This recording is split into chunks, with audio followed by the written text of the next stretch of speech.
In December of 2000, 31-year-old Marcus Lawson set out before sunrise for a duck hunting trip on Lake Saul, a calm stretch of water outside Tallahassee, Florida. He never came home. His truck was found parked neatly by the ramp, his boat drifting in silence, his shotgun untouched. Authorities called it a tragic accident, a simple fall overboard, a life claimed by the lake. But Marcus Lawson didn't drown, and the truth, the real truth, was far darker than anyone imagined. What began as a story of friendship and trust would unravel into one of jealousy, betrayal, and a carefully staged murder that took 16 years to uncover. Welcome to True Crime Retold, where we uncover the darkest corners of human nature. The stories that make you question everything you think you know about trust, loyalty, and fear. This is a new channel, and your support means everything. If you enjoy deep dives into real cases and compelling storytelling, let's get into it. To understand why this story touched the hearts of so many, you need to know who Marcus Lawson really was. Marcus grew up in Tallahassee, the only son of Helen Lawson, a devoted single mother who worked as a nurse at Tallahassee Memorial Hospital. Helen raised Marcus with clear values: work hard, stay honest, and put family above everything else. Marcus took those lessons to heart. He was the scholarship kid who made good. Graduated from Florida State University with a degree in business. Started working as a real estate appraiser at 24. Within 5 years, he was one of the most respected appraisers in North Florida, known for his meticulous work and 15-hour days. But what everyone remembered most about Marcus was his devotion to his family. He'd met Sarah Morrison in high school. She was a cheerleader. He was on the football team. They were the classic high school sweethearts, prom king and queen, voted most likely to succeed. After college, they got married in a beautiful ceremony that Sarah had planned down to every detail. Marcus worshipped her. Friends would later say he put Sarah on a pedestal. Whatever she wanted, Marcus made it happen. She needed gas in her car. Marcus would leave work to go fill it up for her. She wanted a bigger house. Marcus worked overtime to afford it. In 1999, their daughter Emma was born, and if Marcus had been devoted before, fatherhood took it to another level. He carried pictures of Emma everywhere. He'd rush home from work just to put her to bed. He called her his little duck because she loved bath time so much. Duck hunting had always been Marcus's escape. He'd grown up hunting with his uncle, and it was one of the few things he did just for himself. Early mornings on the water, the quiet, the focus. It helped him clear his head after long weeks of work. December 16, 2000 was supposed to be just another hunting trip. Marcus planned to be back by noon. The next day was his 6th wedding anniversary, and he'd promised Sarah they'd celebrate. He never got the chance. Marcus woke up at 4:30 a.m. on December 16th. It was still dark outside, and Tallahassee was cold for Florida. Temperatures in the low 40s. Perfect conditions for duck hunting. He loaded his gear into his truck the way he always did. His 12-gauge shotgun, his hunting vest, his waders, the decoys he'd spent hours painting to look just right. Everything had its place. He stopped at a gas station on the way to Lake Saul. Security footage later showed him at 5:18 a.m. filling up his truck, buying a coffee and a breakfast sandwich. He looked relaxed, normal. He chatted briefly with the clerk about the weather. Lake Saul was about 30 minutes outside Tallahassee, a shallow, swampy body of water that wasn't particularly popular with locals. But Marcus knew it well. He'd been hunting there for years. He knew where the ducks liked to gather near the cypress trees. He knew which spots were too shallow for his boat. He arrived at the boat ramp just before 6. It was still dark. The only light came from his truck's headlights as he backed the trailer down to the water and launched his small aluminum boat. Then he headed out onto the lake. At that hour, Lake Saul was silent, except for the sound of his boat motor cutting through the water. The mist hung low over the surface. The air smelled like wet earth and decaying leaves. Marcus was in his element. But something was wrong, something Marcus didn't see coming. Because 12 hours later, when Sarah reported him missing, Marcus Lawson had vanished without a trace. And the search that followed would become one of the most intensive and strangest missing person cases North Florida had ever seen. When Marcus didn't come home by noon, Sarah wasn't immediately concerned. Marcus sometimes lost track of time when he was hunting. But by 1 p.m. she started calling his cell phone. It went straight to voicemail. By 2 p.m. she was worried. Marcus had promised to be back. He never broke promises, especially not the day before their anniversary. By 3 p.m. Sarah called Marcus's best friend, Derek Holloway. Derek offered to drive out to Lake Saul to check on him. When Derek arrived at the boat ramp around 4 p.m., he found Marcus's truck and empty trailer parked right where they should be. But Marcus wasn't there, and his boat wasn't at the ramp. Derek called Sarah, then he called the police. By nightfall, the search was on. The Jackson County Sheriff's Office deployed every resource they had. Marine units swept the lake with searchlights. Helicopters flew overhead with thermal imaging cameras. Volunteer rescue teams from surrounding counties showed up to help. Just after midnight, searchers found Marcus's boat. It was drifting near the east side of the lake, the motor tilted up, the kill switch dangling. Inside the boat, everything was still in place. His shotgun propped carefully against the seat. His thermos of coffee still half full. His tackle box, his phone powered off and tucked in a dry bag. But no Marcus. The theory formed quickly. Marcus had somehow fallen overboard. Maybe he'd stood up to adjust something and lost his balance. Maybe he'd leaned too far over the side reaching for a decoy.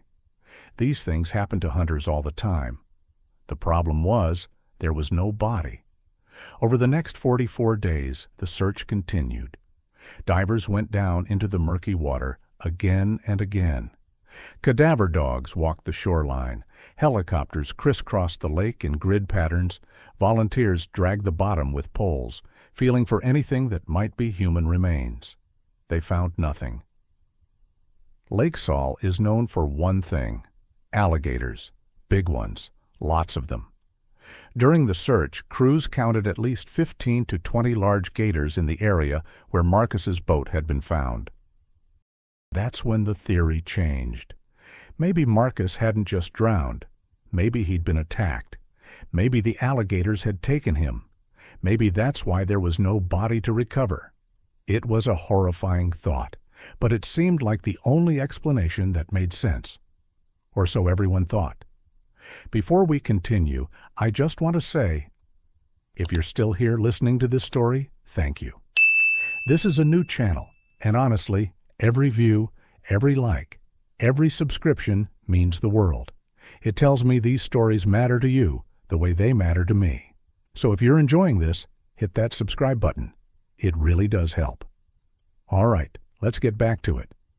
After 6 weeks of searching, the authorities made a difficult decision. They were calling it off. There was simply nothing more they could do. The official conclusion: Marcus Lawson had likely fallen from his boat and drowned in Lake Saul. His body had either been taken by alligators or was trapped somewhere in the lake's murky bottom where it might never be recovered. It was a tragedy, a terrible accident. But these things happened. The case was closed. For most people in Tallahassee, that was the end of the story. Marcus Lawson was gone. His widow Sarah was left to raise their 1-year-old daughter Emma alone. Life moved on. But there was one person who refused to accept the official story: Marcus's mother, Helen. From the very beginning, Helen had doubts. Something about the whole thing didn't sit right with her. Marcus was an experienced hunter. He was careful. He'd been on that lake dozens of times. Why would he suddenly fall out of his boat? And the alligator theory? Helen didn't buy it. She started doing her own research. She talked to wildlife experts. She learned that alligators don't feed in cold weather, and December in North Florida was definitely cold. She learned that when alligators do attack, they always leave evidence behind. Blood, torn clothing, something. There was nothing, not a single trace. Helen started keeping notes. Every inconsistency, every unanswered question, every strange detail about the day Marcus disappeared. She filled pages and pages with her observations, her theories, her desperate need to understand what really happened to her son. She wrote letters to the local police, to the sheriff's office, to state investigators, to anyone who would listen. Most people ignored her. They saw her as a grieving mother in denial, unable to accept that her son was gone. But Helen wasn't in denial. She was right, because Marcus Lawson wasn't at the bottom of Lake Saul. He'd never been attacked by alligators. Marcus Lawson had been murdered, and the people responsible were closer than anyone could have imagined. With Marcus gone and no body recovered, Sarah Lawson was left in a devastating position, or at least that's how it appeared. She was a 29-year-old widow with a 1-year-old daughter to raise alone. Marcus had been the primary breadwinner. His real estate appraisal business brought in good money, but now that income was gone. Sarah worked as an accountant for the state, but her salary alone wasn't enough to maintain the lifestyle they'd built. There were bills to pay, a mortgage, childcare costs, the future to think about. But there was one thing working in Sarah's favor: insurance. Marcus Lawson had been well insured, very well insured, actually. He carried 3 separate life insurance policies with a combined value of $1.7 million. Now, on the surface, this wasn't necessarily suspicious. Marcus was young, healthy, and engaged in what could be considered high-risk hobbies: hunting, fishing, boating. It made sense that he'd want to protect his family in case something happened to him. But when investigators would later look into the timeline of these policies, some interesting details emerged. The first policy, worth $250,000, had been purchased shortly after Emma was born. Understandable. New father wants to make sure his daughter is taken care of. The second policy, worth $450,000, came a year later. Still reasonable. Marcus's business was doing well. He was earning more. He wanted more coverage, but it was the third policy that would eventually raise eyebrows. $1 million, and it had been purchased just 6 months before Marcus disappeared. The person who sold Marcus that $1 million policy? His best friend since high school, his former college roommate, his hunting buddy, Derek Holloway. Derek worked as an insurance agent, so again, on the surface, this wasn't unusual. Friends sell insurance to friends all the time, but the timing would later seem almost too convenient. 6 months before Marcus vanishes, he suddenly needs $1 million life insurance policy. And the man who benefits from that sale, the man who gets a significant commission from writing that policy, is the same man who would be one of the first people on the scene when Marcus disappeared. The same man who would find Marcus's empty boat drifting on Lake Saul. The same man who would console Sarah in her grief.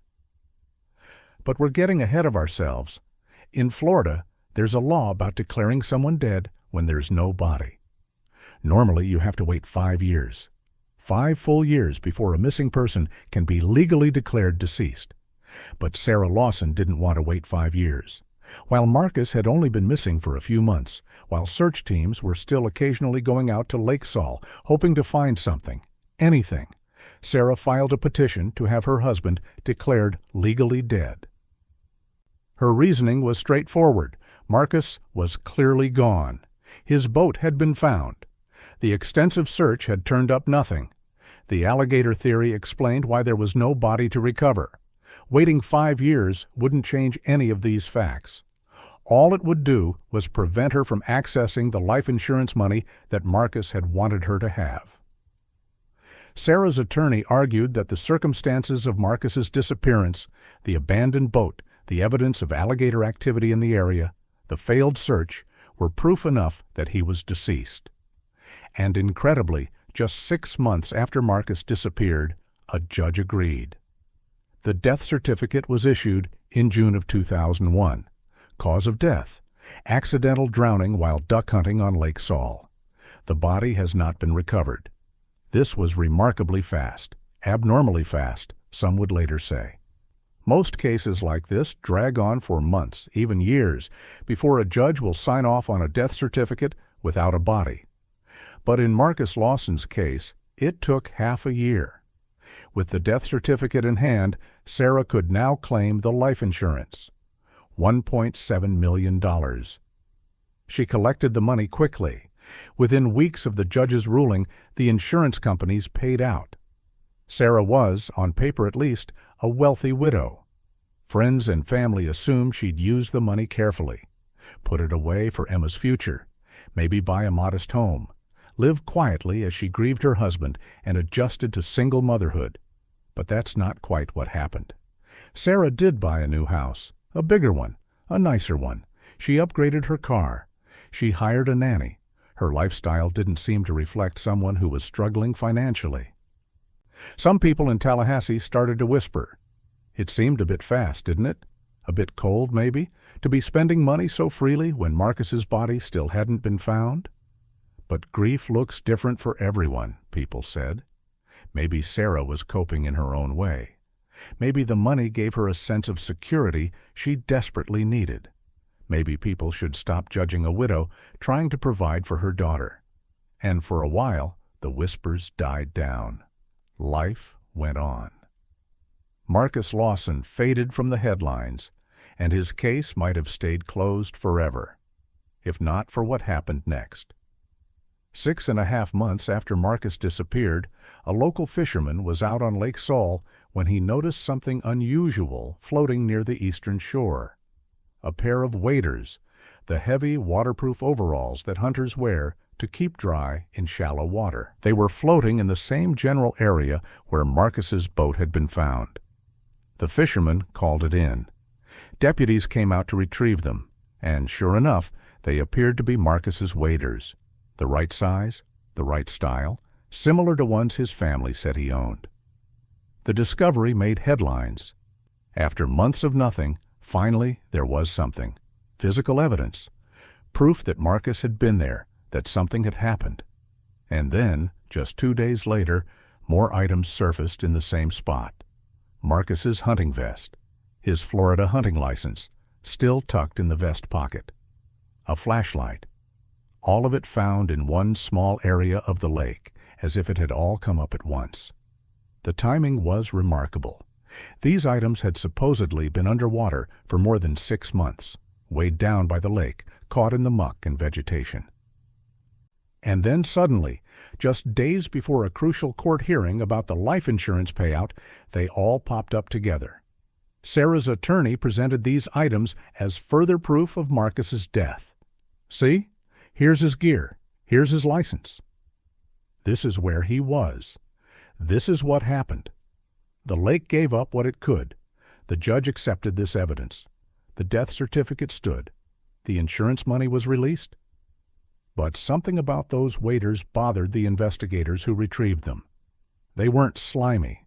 They weren't covered in algae or lake muck the way something would be after sitting underwater for 6.5 months. They weren't deteriorated. They looked almost clean. One of the deputies said it plainly. These waders had not been in the water very long, maybe a few days, maybe a week, but not 6 months.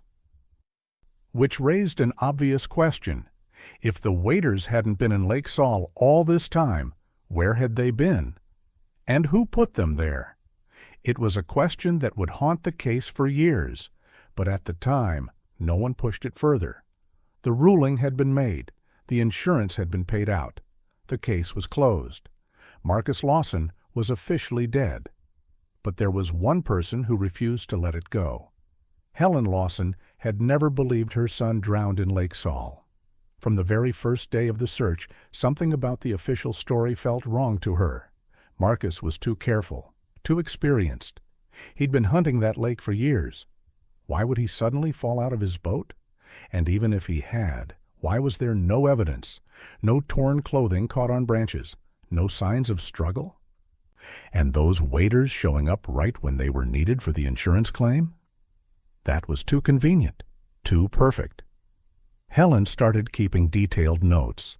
Every inconsistency, every question no one seemed to be asking, every strange coincidence.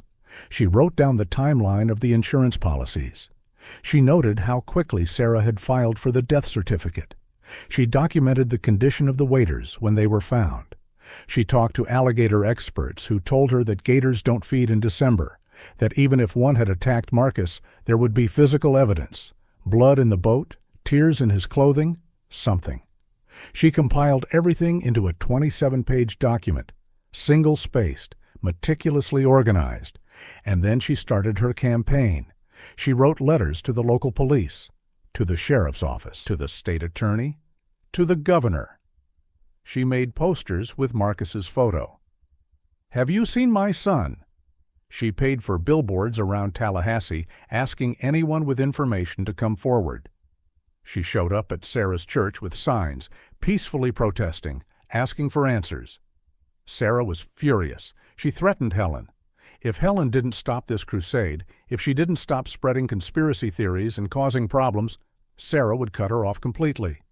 No visits with Emma, no phone calls, nothing. Helen had a choice: give up the search for her son or lose her granddaughter. Helen chose her son. She took all the love she had for Emma, all the time she would have spent being a grandmother, and poured it into finding out what happened to Marcus. She wasn't going to stop. Not ever. Not until she had the truth. To understand what happened next, we need to talk about Derek Holloway. Derek had been in Marcus's life since high school. They were on the football team together. They went to Florida State together. They were in each other's wedding parties. They were the kind of friends who talked almost every day, who planned hunting trips together, who considered each other family. Derek had married his high school girlfriend, Kathy Aldrich, around the same time Marcus married Sarah, and the two couples became inseparable. They went on double dates. They bought houses in the same neighborhood. They spent holidays together. When Emma was born, Derek and Kathy were there at the hospital. When Kathy had her son a year later, Marcus and Sarah were right there too. From the outside, they were the picture of friendship. Two couples who'd grown up together and built their adult lives side by side. Derek worked in insurance, building a successful agency, selling life and health policies. He was good at his job, charismatic, trustworthy, the kind of guy who could sell you a policy and make you feel good about it. Which is exactly what he did when he sold Marcus that $1 million life insurance policy 6 months before Marcus disappeared. After Marcus vanished, Derek was devastated. At least, that's how it appeared. He was one of the first people on the scene that day, driving out to Lake Saul when Sarah called him in a panic. He was the one who found Marcus's boat drifting in the water. He joined the search teams, spending hours out on the lake looking for his best friend. Friends would later say Derek seemed genuinely torn up about Marcus's death. He cried at the memorial service. He talked about how much he missed his friend. He made sure to check in on Sarah and Emma regularly, making sure they had everything they needed. He was being a good friend, supporting his best friend's widow in her time of grief. At least, that's what everyone thought at first. But over time, people started to notice something. Derek and Sarah seemed to be spending a lot of time together. More time than you'd expect. More time than seemed entirely appropriate for a widow and her deceased husband's best friend. And then Derek's marriage started falling apart. About a year after Marcus disappeared, Derek and Kathy's marriage began to crumble. Friends noticed tension between them. They stopped showing up to social events together. Kathy seemed distant, hurt. Derek seemed distracted. By early 2002, just over a year after Marcus's death, Derek moved out. The divorce papers were filed shortly after. It was fast, messy. Kathy got primary custody of their son. Derek got supervised visitation. People in their social circle were shocked. Derek and Kathy had seemed so solid. What could have possibly gone so wrong so quickly? The answer, though no one was saying it out loud yet, was becoming increasingly obvious. Derek and Sarah were spending time together. A lot of time. They'd go to dinner. They'd be seen at coffee shops, talking for hours. Derek was at Sarah's house frequently, helping with things around the property, playing with Emma in the yard. When people asked, the explanation was innocent enough. Derek was helping out. Sarah needed support. Emma needed a father figure around. They were both grieving Marcus and leaning on each other as friends. But the whispers in Tallahassee were getting louder. Were they together? Had they been together before Marcus died? Was there something more to this story than anyone had realized? By 2004, 3 years after Marcus disappeared, the truth became undeniable. Derek and Sarah were a couple. They weren't hiding it anymore. They were seen around town together, attending events, acting like a family with Emma and Derek's son from his previous marriage. And then, in 2005, 5 years after Marcus Lawson vanished into Lake Saul, Derek Holloway and Sarah Lawson got married. It was a small, private ceremony. No big celebration like Sarah's first wedding. Just a simple courthouse affair with a handful of close friends. Some people in Tallahassee were happy for them.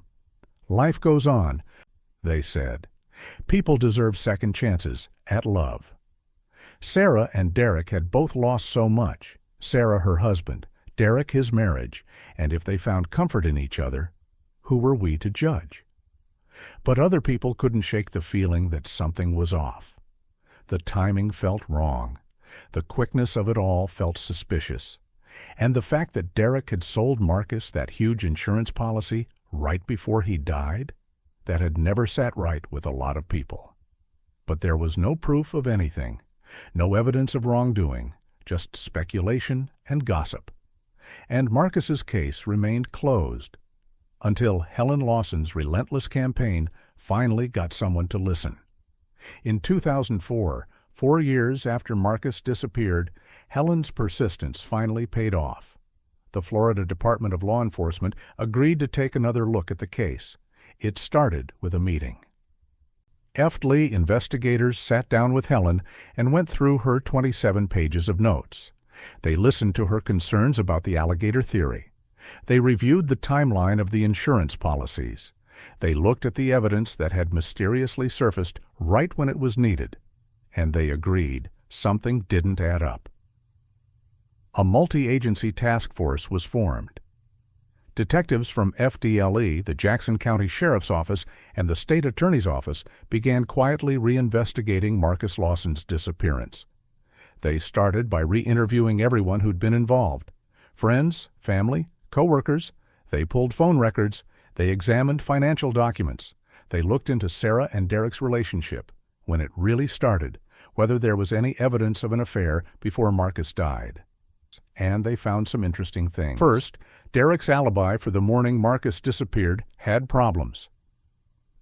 Derek had told investigators back in 2000 that he was home in bed that morning. He said he'd planned to go hunting with his father-in-law, but overslept. He was 60 miles away from Lake Saul when Marcus vanished. But investigators now had a witness who said otherwise. A local man who'd been at Lake Saul that morning, a man who'd kept quiet for years because he wasn't sure what he'd seen mattered, now came forward.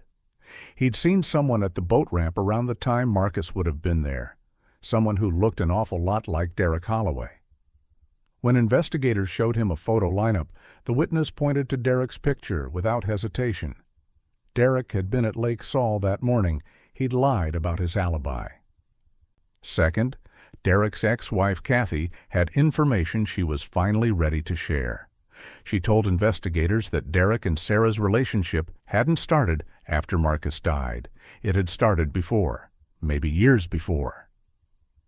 She said she'd suspected an affair for a long time. She'd confronted Derek about it multiple times during their marriage. He'd always denied it, but Kathy knew. She could feel it. And after Marcus died, after Derek left her and married Sarah, Kathy was certain. Derek and Sarah had been having an affair while Marcus was still alive. The investigation was building momentum. Investigators had motive, the insurance money and the affair. They had suspicious timing, the $1 million policy purchased months before Marcus died. They had inconsistencies, Derek's false alibi, the convenient appearance of evidence. Sarah's rush to get the death certificate, but they didn't have the one thing they needed most: proof. They didn't have a body. They didn't have a murder weapon. They didn't have any physical evidence connecting Sarah or Derek to a crime. And they had another major problem. Sarah and Derek were married now. Under Florida law, spouses cannot be compelled to testify against each other. As long as Sarah and Derek stayed married, neither one could be forced to answer questions about the other. They were protected by spousal privilege. If one of them knew something about what really happened to Marcus, they weren't talking.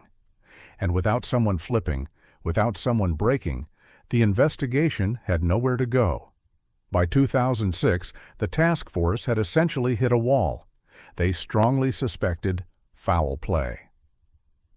They believed Derek and Sarah knew more than they were saying, but suspicion isn't evidence. Belief isn't proof. The case stalled. Helen continued her campaign, but even she was starting to lose hope. She'd fought for 6 years to get someone to investigate. Now they were investigating, and it still wasn't enough. Marcus's case went cold again. Years passed. Sarah and Derek went on with their lives. Emma grew up. The insurance money funded a comfortable lifestyle. From the outside, they looked like any other family in Tallahassee. But behind closed doors, things were far from comfortable. Because Sarah and Derek's marriage, the marriage that had protected them both from prosecution, was falling apart. And when it finally broke, it would break violently. And that's when the truth about what happened to Marcus Lawson would finally come to light. Sarah and Derek's marriage lasted 7 years. 7 years of living with secrets. 7 years of looking over their shoulders. 7 years of knowing that at any moment, if one of them talked, everything would collapse. That kind of pressure takes a toll. By 2012, their relationship was deteriorating. Friends noticed the tension. They argued frequently. Derek had become controlling, paranoid. He needed to know where Sarah was at all times. He'd show up unannounced at her work. He'd check her phone. He'd question her about conversations she'd had with other people. Sarah, for her part, had grown cold toward him. The passion that had supposedly driven their affair, the love that was so strong they'd allegedly killed for it, seemed to have evaporated entirely. They separated. Derek moved out of the house, but they didn't divorce. And that's crucial to understand. They didn't divorce, because divorcing would mean losing spousal privilege. It would mean they could be compelled to testify against each other. It would mean the one thing protecting them from prosecution would disappear. So they stayed legally married, even as their relationship fell apart. Derek became desperate to fix things. He went to therapy. He claimed he was a sex addict and was getting treatment for it. He tried everything he could think of to win Sarah back, to convince her to reconcile, to keep their marriage together. But Sarah wasn't interested. She'd moved on emotionally. She wanted nothing to do with him. For 4 more years, they lived in this strange limbo, separated but married, connected by paperwork and presumably by the secret they shared about what really happened on Lake Saul in December 2000. Derek grew more unstable, more obsessed with Sarah, more terrified that she might do something, talk to someone, make a deal, turn on him. And his fear wasn't irrational, because if their marriage ended, if Sarah decided she wanted out completely, there would be nothing stopping her from telling investigators everything. Derek knew that Sarah held all the power. She could destroy him with a single conversation. And in 2016, 16 years after Marcus Lawson disappeared, Derek Holloway's paranoia finally pushed him over the edge. He did something that would change everything. Something that would finally crack open the case that had haunted North Florida for nearly 2 decades. It was a normal morning in August 2016. Sarah left her house around 8 a.m., heading to her job at the state accounting office. She got into her car, adjusted her mirrors, put her purse on the passenger seat. She didn't see Derek hiding in the back. As she pulled out of her driveway and onto the main road, Derek suddenly appeared from behind the back seat, coming over the center console with a gun in his hand. Sarah screamed. Derek was yelling at her, telling her to drive, waving the gun. His face was red, tears streaming down his cheeks, his voice breaking as he shouted. Sarah was shaking, terrified, trying to understand what was happening. Derek forced her to drive to a remote area outside town. He kept the gun pointed at her the entire time. He had a tarp in the back seat. Zip ties. It was clear he'd planned this. Sarah later told police that she thought she was going to die. She thought Derek had finally decided that the only way to guarantee her silence was to kill her. Derek was screaming about their marriage, about how she'd ruined his life, about how everything had fallen apart. He was crying, hyperventilating, barely coherent. And then he started talking about killing himself. He pressed the gun to his own head. Then he'd pointed at Sarah, then back at himself. He was spiraling, unraveling completely. Sarah tried to stay calm.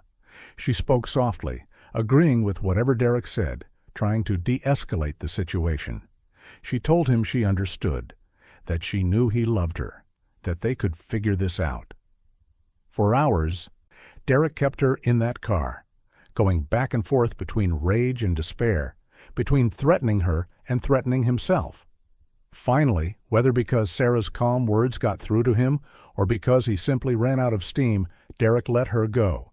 He told her to get out of the car, to leave, to not tell anyone what had happened. Sarah drove straight to the Leon County Sheriff's Office. She filed a report immediately. Kidnapping, aggravated assault with a deadly weapon. She gave a full statement, described everything Derek had done, everything he'd said. Derek Holloway was arrested that same day. And suddenly, after 16 years of silence, after 16 years of being protected by spousal privilege, the wall that had kept Sarah and Derek's secrets safe was starting to crack. Because now, Derek was facing serious prison time. Now, he had every reason to make a deal. And now Sarah, filing charges against her own husband, was showing investigators that she was willing to turn on him. The question was, who would talk first? Who would break the silence and tell the truth about what happened to Marcus Lawson? Within hours of Derek's arrest, investigators from FDLE and the state attorney's office saw their opportunity. This was the break they'd been waiting for. The marriage was over, the protection was gone. Now they could finally push for answers. They brought Sarah in first. Detective David McCrory sat across from her in the interrogation room. Sarah's attorney was present. She looked composed, controlled, despite what she'd just been through. McCrory didn't waste time. He told Sarah he knew Derek had killed Marcus. He knew she knew about it. This was her chance to tell the truth, to finally come clean after 16 years of living with this secret. Sarah's response was calm and firm. She didn't know what he was talking about. Derek hadn't killed Marcus. Marcus had drowned in Lake Saul. That's what she'd always believed. McCrory pushed harder. He told her Derek had been planning to kill her, that she'd barely survived, that Derek was dangerous, and she needed to protect herself by telling the truth. Sarah didn't budge. She maintained her story. Marcus drowned. It was an accident. Derek had nothing to do with it. When investigators asked if she thought Derek was responsible for Marcus's disappearance, Sarah said no. She'd never believed that. Not 16 years ago, not now.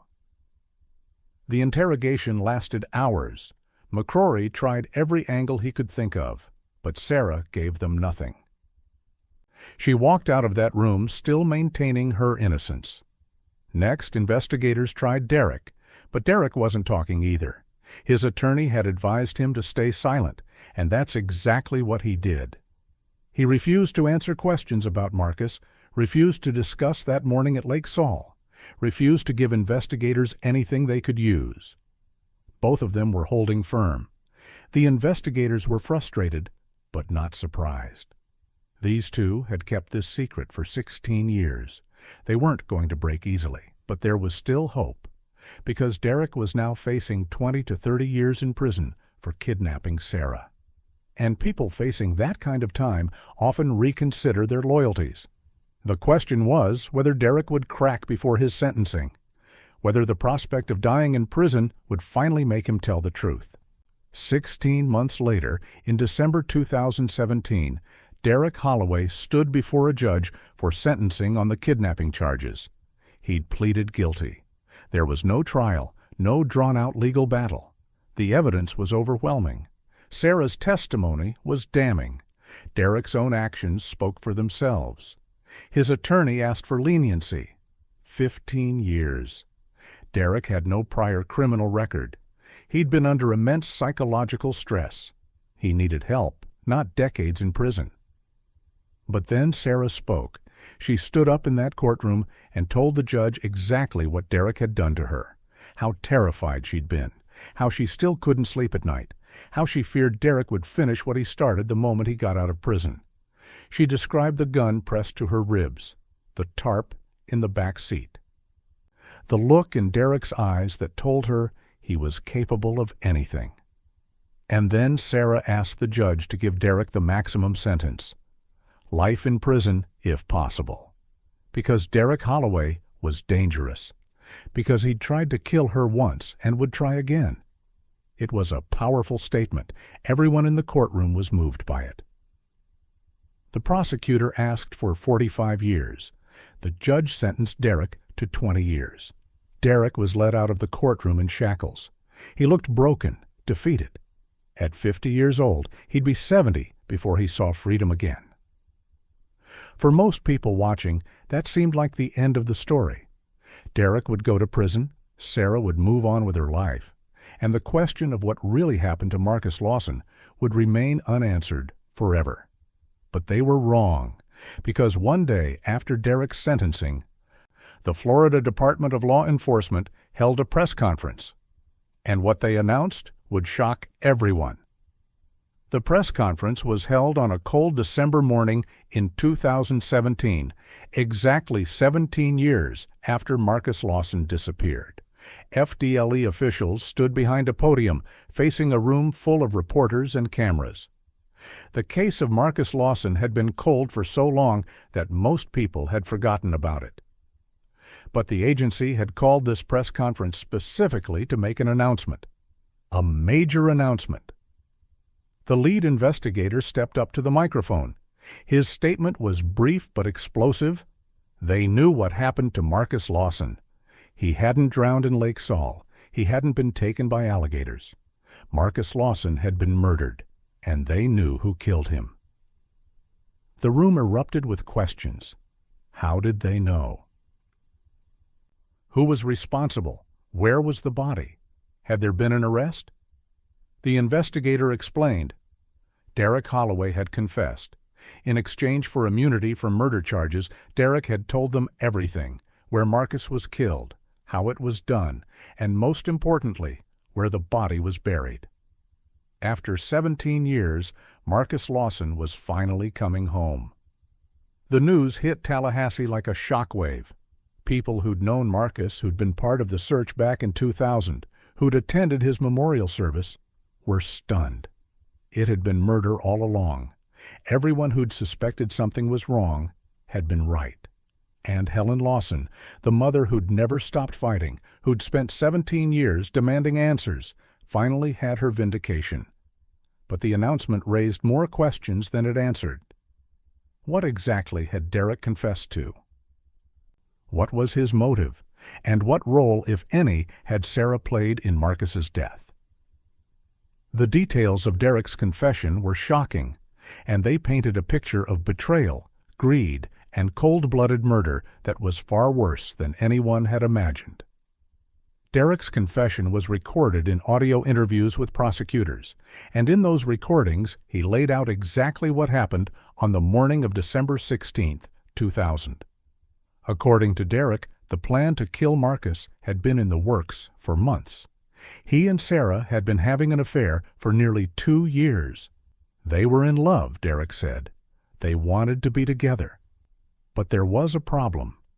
Marcus. Sarah didn't want a divorce. Derek claimed she told him repeatedly that divorce would ruin her reputation. Her family was traditional, religious. Being a divorcee would bring shame. It would hurt her standing in the community. It would damage her career. But being a widow? That was different. That was sympathetic. That was respectable. And, of course, there was the insurance money, nearly $2 million that Marcus had dutifully purchased to protect his family. Money that would go to Sarah if something happened to him. So, according to Derek's confession, Sarah came up with the plan. Make it look like a hunting accident. Marcus goes out to Lake Saul alone, like he'd done dozens of times before. Something goes wrong. He falls out of the boat. He drowns. The alligators take care of the body. No evidence, no questions, just a tragic accident. Derek said he initially resisted. Marcus was his best friend. They'd known each other since they were teenagers. How could he do something like that? But Sarah was persuasive. And Derek was in love. And the more he thought about it, the more it seemed like the only solution. So Derek agreed. On the morning of December 16th, Derek met Marcus at a gas station near Lake Saul. They'd planned to go hunting together. This wasn't unusual. They were hunting buddies. Marcus trusted Derek completely. They drove to the boat ramp separately. They launched Marcus's boat together. They headed out onto the lake just as the sun was starting to rise. Derek said they were out on the water for maybe 20 minutes, setting up decoys, finding a good spot. Marcus was focused on the hunt, completely relaxed, completely unsuspecting. And then Derek made his move. He told investigators he came up behind Marcus and pushed him into the water. Marcus went under, came up sputtering, panicked. He didn't understand what was happening. He thought it was an accident, that Derek would help him. But Derek didn't help him. According to the confession, Derek held Marcus under the water until he stopped struggling, until he stopped moving, until he drowned. Derek said it took longer than he thought it would. Marcus fought. He was strong. He didn't want to die. But eventually, it was over. Marcus Lawson was dead. And Derek Holloway, his best friend since high school, the man Marcus had trusted with his life, had murdered him.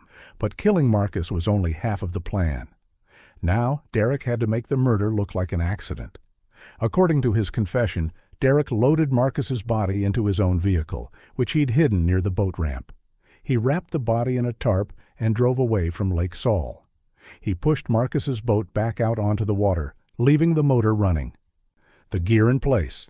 It would drift until someone found it, looking exactly like a hunting accident. Marcus's truck and trailer stayed at the boat ramp, exactly where Marcus had left them. Everything looked normal. Everything looked like Marcus had simply gone out hunting and never come back. But Derek couldn't leave Marcus's body in the lake. Bodies float. Bodies get found. Even with alligators in the area, there was too much risk. So Derek drove Marcus's body 60 miles away from Lake Saul to a remote area near Carr Lake, just 10 minutes from Derek's own house. There, in a marshy, wooded area that almost no one ever visited, Derek buried his best friend. He dug a grave deep in the soft earth. He placed Marcus's body inside. He covered it with dirt and leaves and debris, making it look like undisturbed forest floor. And then Derek went home. He cleaned up. He waited. When Sarah called him later that day to say Marcus hadn't come home, Derek drove to Lake Saul to help search. He was the one who found Marcus's boat drifting on the water. He was the one who called it in. He joined the search teams. He comforted Sarah. He played the role of grieving best friend perfectly. And for 17 years, Marcus Lawson lay buried in that unmarked grave near Carr Lake, while Derek and Sarah lived their lives, spent the insurance money, and kept their secret. According to Derek's confession, the evidence that surfaced 6 months later, the waders, the hunting vest, the license, had been planted. Derek said Sarah had kept some of Marcus's gear and told him when to put it in the lake, right before the court hearing about the death certificate. It was all part of the plan, all designed to make everyone believe Marcus had drowned. And it worked. For 17 years, it worked. Until Derek's paranoia and desperation led him to kidnap Sarah. Until he cracked under the pressure of a 20-year prison sentence. Until he finally decided to tell the truth. Now investigators had a location. and they were going to bring Marcus Lawson home. FDLE launched what they described as the most extensive search operation in the agency's history. Derek led them to the area near Carr Lake, where he said he'd buried Marcus. But 17 years had passed. The landscape had changed, trees had grown, vegetation had taken over. Derek couldn't remember the exact spot, so investigators brought in ground-penetrating radar, cadaver dogs, forensic anthropologists. They gridded off the entire area and searched methodically, inch by inch. It took weeks. And then, finally, they found him. Marcus Lawson's skeletal remains were buried about 6 feet deep in the soft earth, exactly where Derek said they'd be. His wedding ring was still on his finger. His hunting clothes had mostly deteriorated, but enough remained to confirm these were his remains. Dental records provided absolute confirmation. This was Marcus Lawson. The forensic examination revealed the truth about how he died. There were injuries to his skull consistent with blunt force trauma. His hyoid bone, a small bone in the neck, showed damage consistent with strangulation or drowning. The evidence supported Derek's confession. Marcus had been attacked, held underwater, and drowned. This was not an accident.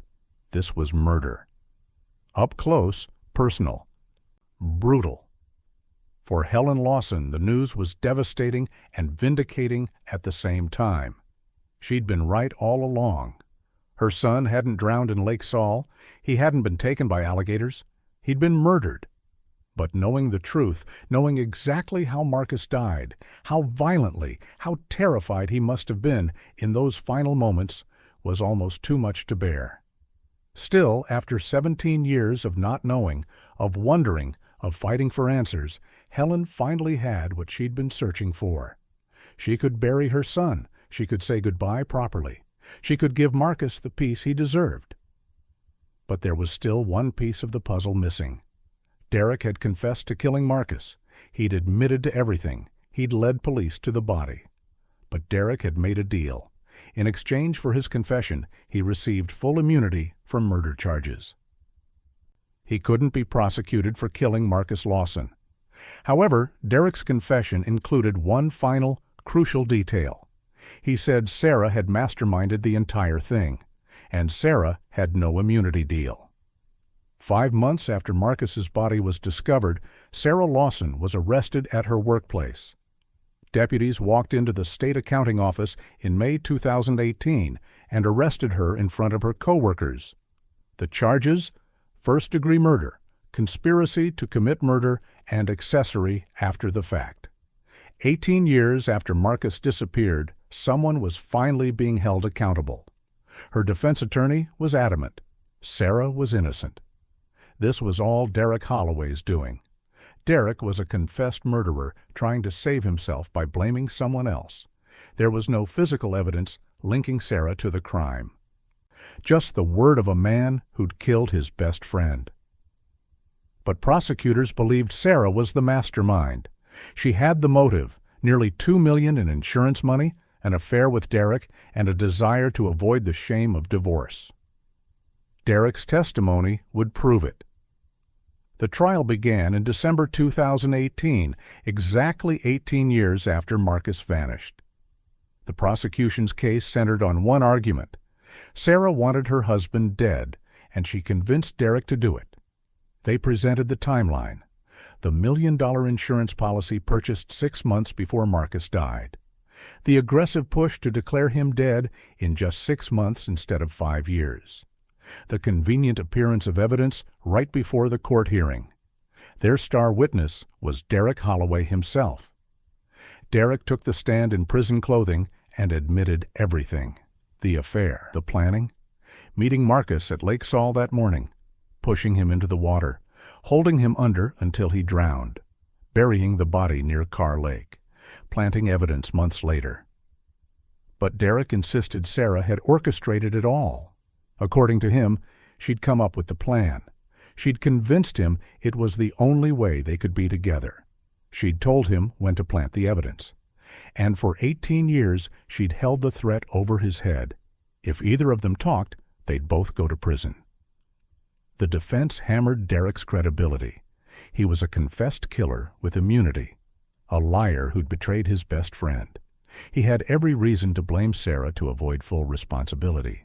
And there was no physical evidence against her, no recordings, no witnesses placing her at the lake, nothing but Derek's word. But the prosecution had more than just Derek. They called his ex-wife Kathy, who testified that Derek and Sarah had been having an affair years before Marcus died. She said Sarah once told her she'd rather be a widow than a divorcee. Marcus's co-workers testified that Sarah never seemed devastated after his death. She'd moved on quickly, spending money freely, showing little grief. Then Helen Lawson took the stand. Helen described Sarah's cold behavior after Marcus disappeared. How Sarah threatened to keep Emma away from her if she didn't stop asking questions. How Sarah collected the insurance money quickly while Marcus's body was still missing. When asked if she believed Sarah was involved, Helen's answer was clear: yes, from the beginning. The defense's closing argument was simple: no physical evidence, just the testimony of a murderer trying to save himself. The prosecution's closing focused on Sarah's behavior. She'd sat through 3 days of testimony about her husband's brutal murder without shedding a single tear, without showing any emotion. That wasn't grief, that was guilt. The jury deliberated for 8 hours. When the jury returned, their decision was unanimous. Sarah Lawson was found guilty on all counts. She showed no reaction as the verdicts were read. No emotion, no tears, just the same blank expression she'd worn throughout the trial. Helen Lawson broke down sobbing. 18 years of fighting had finally led to justice. 2 months later, Sarah was sentenced to life in prison plus 30 years with no possibility of parole. The judge made it clear she'd orchestrated the murder of her husband for money and showed no remorse. She would die behind bars. Derek Holloway, despite being the one who actually killed Marcus, received immunity from murder charges because of his confession deal.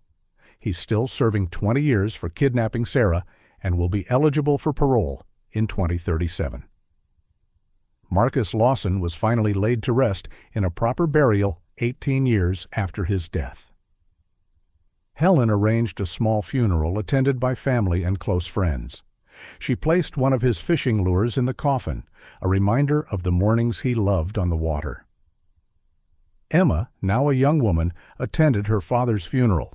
She's reportedly estranged from her mother and has never visited Sarah in prison. Helen established the Marcus Lawson Justice Foundation to help families of cold case victims push for investigations when authorities give up. She spent her remaining years advocating for other families, still searching for answers. Helen passed away in 2022 at 75 years old. She died knowing she'd gotten justice for her son. This case became a landmark example of how persistence can solve even the coldest cases.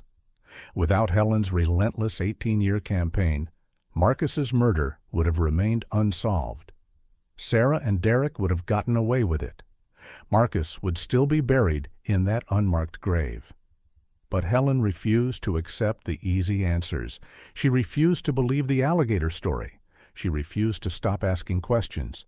And because of her, the truth finally came out.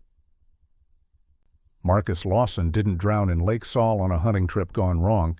He was murdered by the two people he trusted most, his wife and his best friend. Killed for insurance money and the promise of a life together. Sarah Lawson remains in prison today, maintaining her innocence. She's filed multiple appeals. All have been denied. Derek Holloway has given several interviews from prison expressing remorse for killing Marcus. He claims he was manipulated by Sarah, that he was in love and didn't think clearly. Whether that's true or just another lie from a man who's proven he can't be trusted is up for debate. What isn't up for debate is this: Marcus Lawson was a good man, a devoted father, a hard worker, and he deserved better than what happened to him on that cold December morning in 2000. Sometimes justice takes time. Sometimes it takes 18 years, but sometimes it does arrive. The story is one of those that stays with you long after you've heard it, not just because of the brutality of what happened, not just because it took 18 years to solve, but because of how easily it could have remained unsolved forever. If you enjoyed this story and the way we presented it, please don't forget to like, comment, and subscribe. It really helps the channel grow and lets us know you'd like to see more stories like this one.